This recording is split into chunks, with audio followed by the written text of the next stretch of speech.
محمد کو قتل کرنے جا رہا ہوں. کہا اگر تم ان کو قتل کرو گے تو ان کے خاندان والے، قبیلے بنی ہاشم والے اور قبیلے زہرہ والے، کیا ان کے خون کا بدلہ تم سے نہیں لیں گے؟ تو انہوں نے کہا کہ لگ ایسا رہا ہے کہ شاید تو بھی مسلمان ہو گیا. تب انہوں نے اپنے اسلام کو ظاہر کیا اور کہا کہ ہاں ہم مسلمان ہو چکے ہیں. نوبت یہاں تک پہنچ گئی کہ دونوں طرف سے تلواریں نکلی تو نعیم ابن عبداللہ کے زبان سے جملہ نکلا کہ تو مجھے قتل کر کے کیا پائے گا، پہلے تو اپنے بہن اور بہنوئی کی خبر لے، وہ بھی تو مسلمان ہو چکے. ان کو چھوڑا اور اپنے بہن کے گھر گئے. دروازہ اندر سے بند تھا. ایک صحابی تھے جن کا نام حضرت خباب رضی اللہ تعالیٰ عنہ تھا. آپ کی بہن کو اور آپ کے بہنوئی کو وہ قرآن شریف پڑھنا سکھلا رہے تھے. دروازہ بند کر کے دروازہ انہوں نے کھٹکھٹایا، آواز دی تو آپ کے بہنوئی جن کا نام سعید ابن زبیر تھا، انہوں نے سمجھ لیا کہ عمر آئے. حضرت خباب تو جا کر کے چھپ گئے کہیں وہ ایک کونے میں، ایک گوشے میں. دروازہ آپ کے بہنوئی نے کھولا اور ڈرتے ڈرتے کلام کرنے لگے. عمر نے پوچھا کہ آواز کس کی آ رہی تھی؟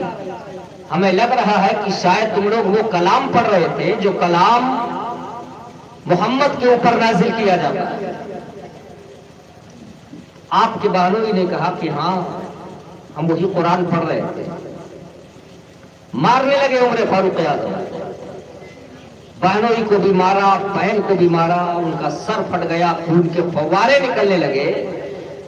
تو ان کی بہن نے کہا کہ عمر تم مجھے اسی لیے مار رہے ہو کہ میں اسلام کا کلمہ پڑھ کر کے اسلام لا چکی ہوں. تم مجھے مار ہی کیوں نہ ڈالو، قتل کیوں نہ کر ڈالو، مگر اسلام کی محبت اور اسلام کی عظمت میرے دل کے اندر سے نہیں نکال سکتے ہو. کہا کہ وہ قرآن کا نسخہ مجھے دکھلاؤ جو قرآن تم پڑھ رہے. آپ کی بہن نے کہا انما المشرکون نجس، مشرک نجس ہوتا ہے، ہم تمہارے ہاتھ میں قرآن کا نسخہ نہیں دے سکتے. ہاں اگر تم کو پڑھنا ہو دور سے دیکھو پڑھ لو.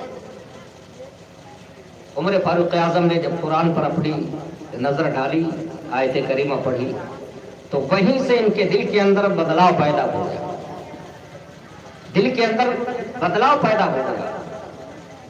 دروازہ کھولا اور وہاں سے اللہ کے رسول صلی اللہ تعالی علیہ وسلم کو تلاش کرنے کی نیت سے نکلے.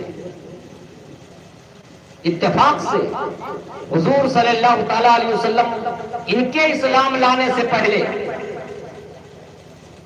اللہ تبارک و تعالیٰ کی بارگاہ میں دعا کر چکے تھے کہ اے اللہ تو عمر ابن خطاب کو اسلام کی دولت سے سرفراز فرما اور عمر ابن خطاب کے اسلام لانے کی وجہ سے اسلام کو عزت عطا فرما. اللہم اعز الاسلام والمسلمین بے عمر ابن الخطاب خاصہ.